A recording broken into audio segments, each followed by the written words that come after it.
Yeah, I'll react to that, sure. Okay, guys. So, preemptive like here. I meant to do this video right after I did the NHS UK Healthcare Explained video I did a few days ago. So I'm doing this now. How one mass shooting changed the UK's gun laws forever. The original link to the video will be at the top of the description. Below that, link to the Discord.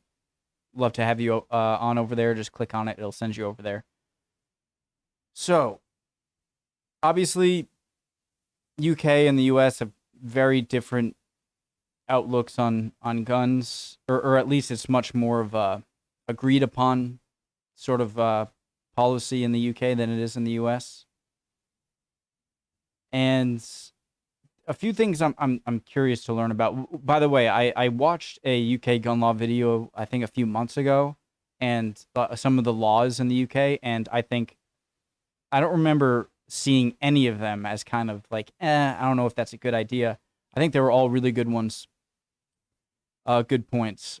And so one of the things I really want to know about so obviously gun laws, some need to be modified and whatnot, but I want to know why prior to Columbine, where gun laws were just as easy to access before Columbine as they were now, or if not, probably easier because maybe some laws have passed. But I want to know why people back then in the 60s, 70s, 80s, early 90s didn't do this stuff, and now it's just so common.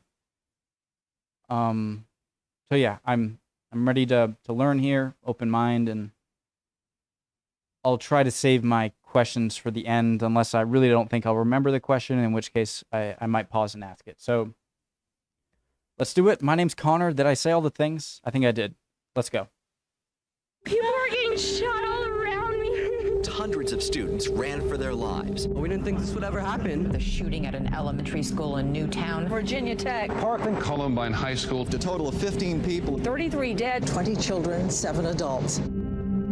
More than 240,000 US students have experienced gun violence at school since Columbine in 1999. But in the UK, it's a different story. Private ownership of all handguns and semi-automatic rifles is banned, a concept unimaginable in America. But how have these two inextricably linked nations ended up with such vastly different attitudes on guns? And how did this massive change in the UK even happen? To understand, we have to go back to 1996, when the Dunblane massacre changed everything. Grief, shock and disbelief in the Scottish town of Dunblane. A former scout leader with a grudge. It is a tragedy without precedent. 16 tiny children died right here at Dunblane Primary School. The massacre, carried out by a man who had licenses for his guns, was enough to change the UK's gun laws forever. What's truly amazing is that by the end of the next year, it became illegal to own a handgun in the UK. But how did the UK get to that point so fast? It was mainly due to the activism from those personally affected by the attack. My daughter Sophie was one of the 16 young children who were shot dead at Dunblane Primary School. She and I were on our own. She was my only child. Dr. Mick North was an academic before the shooting, but after, he found it impossible to return to that life.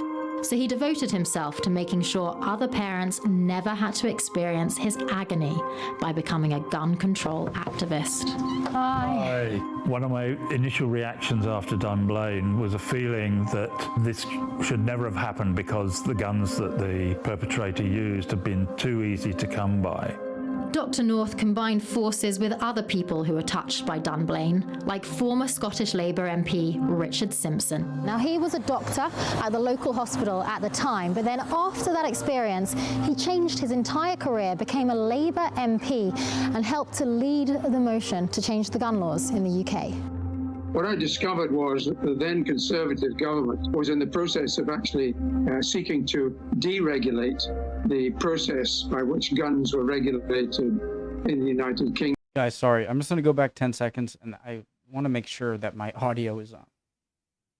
Hello, hello. Okay, it is. Sorry. Sorry, guys.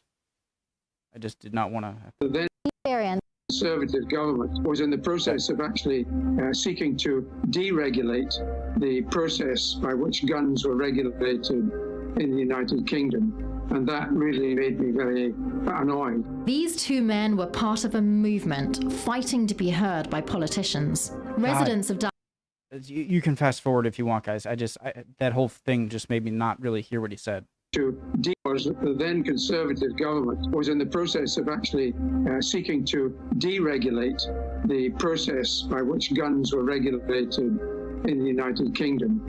And that really made me very annoyed. These two men were part of a movement fighting to be heard by politicians. Residents of Dunblane and relatives of victims started speaking out and organizing public relations campaigns and creating petitions. Politicians weren't necessarily used to hearing from the victims of shooting incidents. Everyone who says, I enjoy the sport, I want to hold the gun in my hand and have the live ammunition. What I say is, you have those emotions for enjoying your sport, but feel the emotions of a parent who is never going to see their child again. There was a massive groundswell, a bit like the climate extinction movement now. It wasn't highly coordinated or paid for. So we had a petition called the Snowdrop Petition, which was getting the public to sign up for a ban on handguns, eventually gaining over 700,000 signatures. Within 2 years, a total ban on handguns had been introduced in this country. By 1999, over 165,000 guns and over 700 tons of ammo had been surrendered. There was a lot of opposition to it, and it was suggested that it would actually badly affect people who used guns for sport, but it hasn't done so. What we did was a question, guys. This is something I just know would happen in the U.S. just because people are crazy for guns over here, and I can't word quite. I don't want to, but Jesus, what was I going to say? Oh yeah, so were there any instances during the buyback? So clearly a buyback isn't optional, right? It's not optional, it's going to be illegal. Excuse me, I just burped. Sorry if you heard that. It's obviously it's not going to be like it's a mandatory gun buyback. It's like it's not like we'll haggle you on price. It's like guns are illegal now. We'll pay you this much for whatever gun, and that's it. But were there any instances of like cases where people were not giving up their guns and ended up in like some kind of bad sort of shootout or something? It's crazy maybe to say in the UK, but I just know that would happen in the US. Like so like people would not. I want to know like how much were people like, no, I'm not giving the gun up. Like, no, you're gonna have to come take it from my dead hands or something like that. That none of that really happened. Because that right there is just that mindset that Americans have.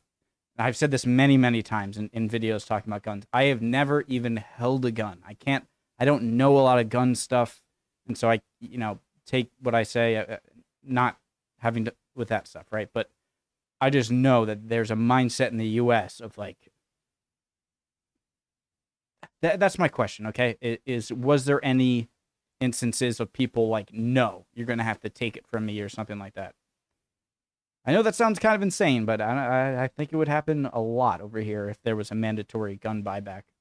There was a lot of opposition to it, and it was suggested that it would actually badly affect people who used guns for sport, but it hasn't done so. What we did was a major achievement, and I'm very satisfied with what we were able to do. Dunblane happened. The gun laws were overhauled. Before Columbine even happened, 2 years earlier, it's like the precedent was set. We knew what was starting to happen across the world.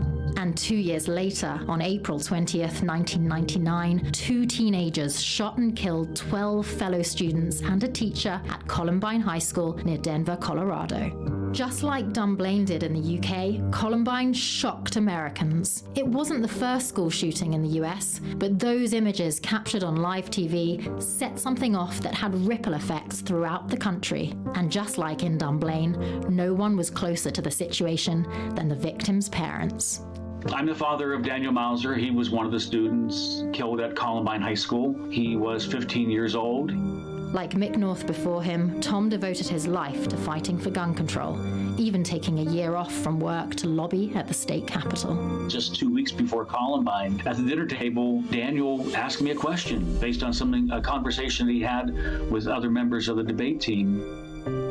He said, "Dad, did you know there were loopholes in the Brady Bill?"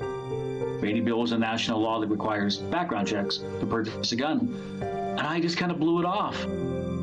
He was then killed with a gun that was purchased through a loophole in the Brady Bill. I mean, how could I not act on that? To me, that was very prophetic. And guys, I just want to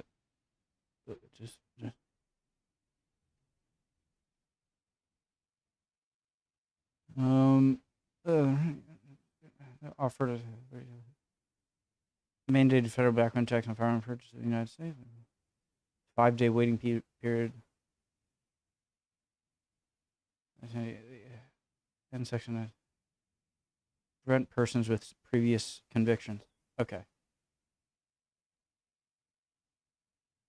So I shouldn't have paused in the middle of the dad explaining. Through a loophole in the Brady Bill.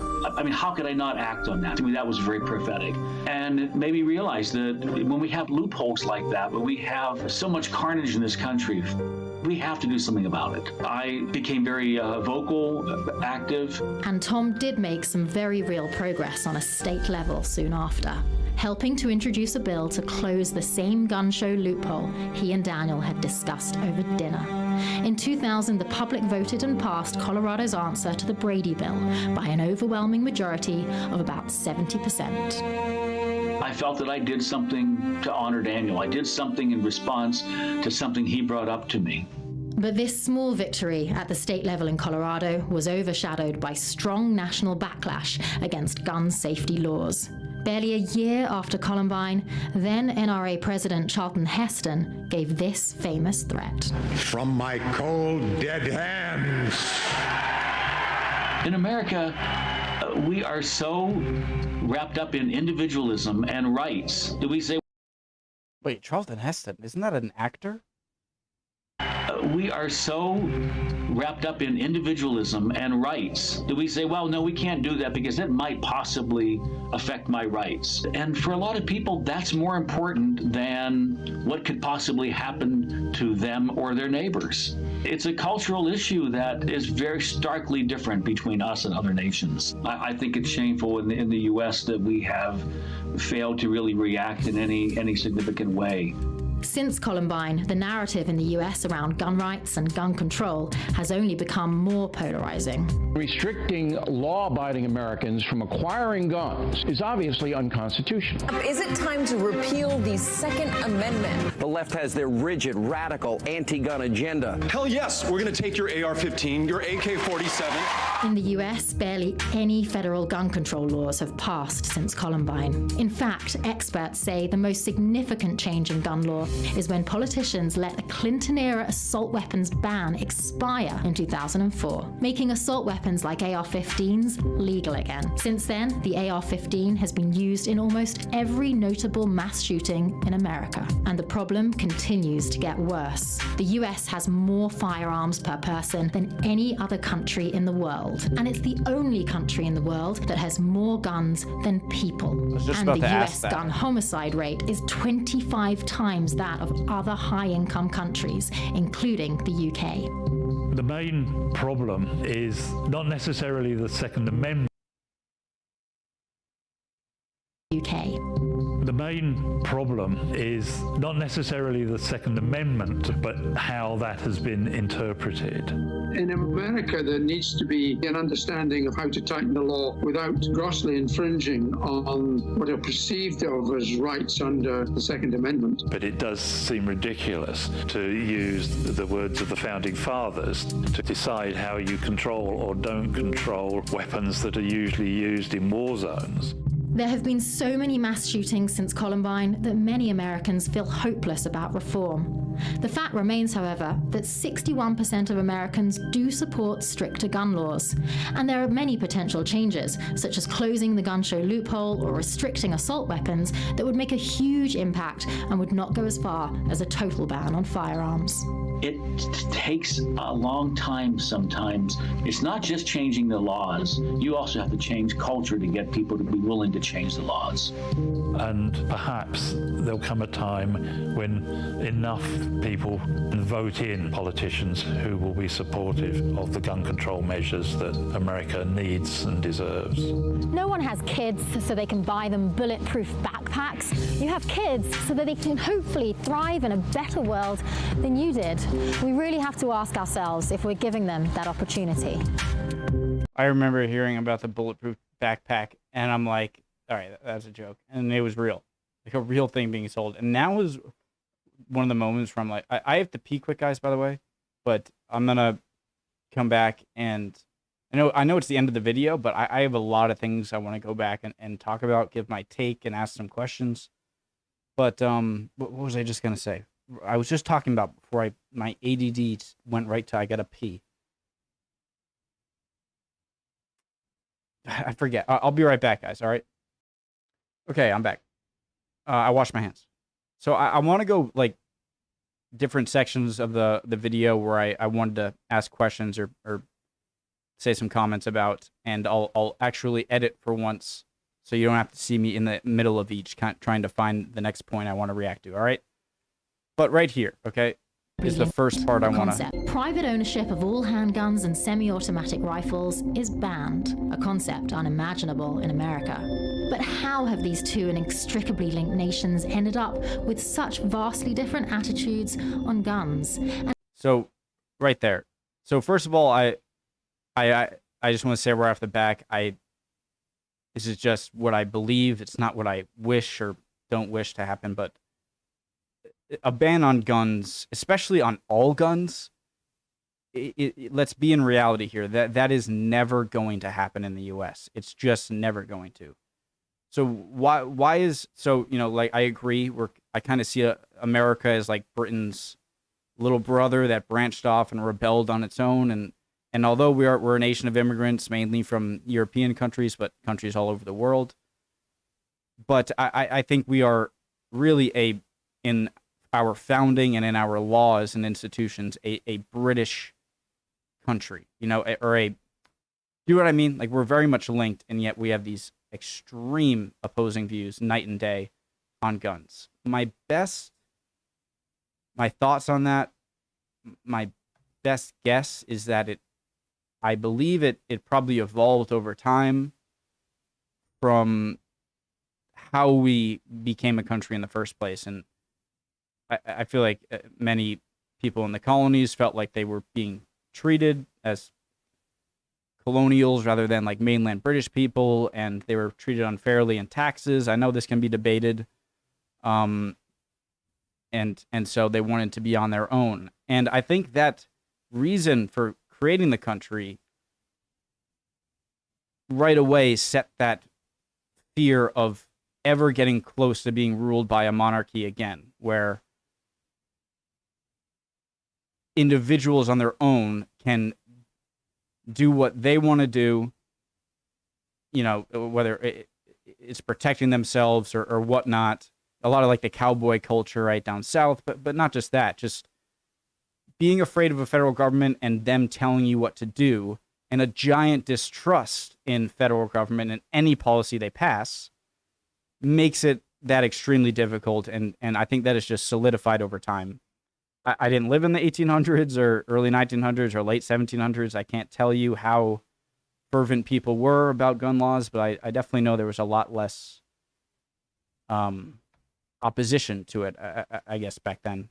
But so yeah, that's where I think a big difference is, where a lot of this stems from, is just American, we have a government now. We don't want to put it in I am repeating myself sort of right here, but just to make a final point before I move on. We were under a monarchy. Now we have our own government. We need a federal government, but it's like, okay, we do not want that, but we need a federal government. So It's just like, okay, fine. Let's make one, but let's make them super unpowerful, comparable to monarchs or dictatorships or whatnot. And I think the skepticalness, that's not a word, is it? Skepticism of the head government is what makes gun culture so big. And that it's just like, you're not telling me what to do. I'm keeping my gun sort of thing. It's just my first kind of thought, okay, of where it began, the mindset. And well, let me go to the next one, okay? So I'll pause here. Guys, in this next part, I was going to replace it with the comments I just made in the previous part. But there are enough differences in the points I make that I'm just going to put both of them up. But you're going to hear me reiterate a few things, but just giving you a heads up, all right? And again, hope to see your comments, all right, guys? Okay, I just want to give my general, thoughts on the video. I'm not going to go through each one. I don't think I have to. I was reading some of the comments, so whether you think it's sad or disappointing or annoying or incomprehensible, I think this is right. Despite what some people would like, this level of gun control will never happen in the U.S. I think that is completely true. It's just not going to happen. You see how many more mass shootings happen in the U.S. than other countries who only needed one big shooting to stop everything. I'm not arguing anything. I'm just stating a fact so we can establish that and go forward. The culture in the U.S., I think it comes from the beginning of the country separating. I mean, it was the Second Amendment. That should tell you a lot. That it wasn't the 15th, 22nd, the 6th. Right after the First Amendment, freedom of speech, of assembly, freedom of the press, I think, was right for individuals to bear guns and right to, a well-regulated state militia separate from the federal government should show there's an extreme caution after separating from England, the UK, of any sort of government kind of telling people what to do. And I think people are more knowledgeable about this. Again, I hope I'm not sounding too cocky. Please correct me. I'll look down in the comments. It just kind of grew from that over time. I wasn't alive in the 1800s, 1700s, early 1900s. I can't tell you how fervent people were around the Second Amendment. But as guns have become more high-powered and so many of them, obviously there's a lot more talk around it these days. But that should tell you just kind of where I believe the mindset started. And I think there are great, again, I've seen some UK gun laws videos, showing some of the laws in the UK around guns. And I think I really don't remember seeing one that I was like, oh, I don't like that. Maybe I did, or not just horrible, but a lot, overwhelmingly, really, I think, good laws. But I think we should be able to say, people outside the U.S., oh, that's insane. How could that happen? Why is the USA, even all the statistics of crazy gun violence and deaths compared to other countries, that they still don't budge? I think we can say that, but still not, acknowledge that that's the case in the U.S. for a reason, search for that reason more, and then continue to talk about a solution going forward. It's an emotional topic, but I don't think that emotions really help us to get to a solution or some sort of movement forward. I would love to see your guys' comments. All right. Again, I'm movable on. I want to say any of my opinions. I want to hear what you have to say. Disagree with me, agree with me. Tell me what you think, and I'd like to see that. So, interesting video. Love these sort of topics, learning about them and talking about them. And I'll see you guys next time. Hope you're all doing well. If not, you'll be okay. Emotions are fickle, and I'll see you next time. Bye, guys.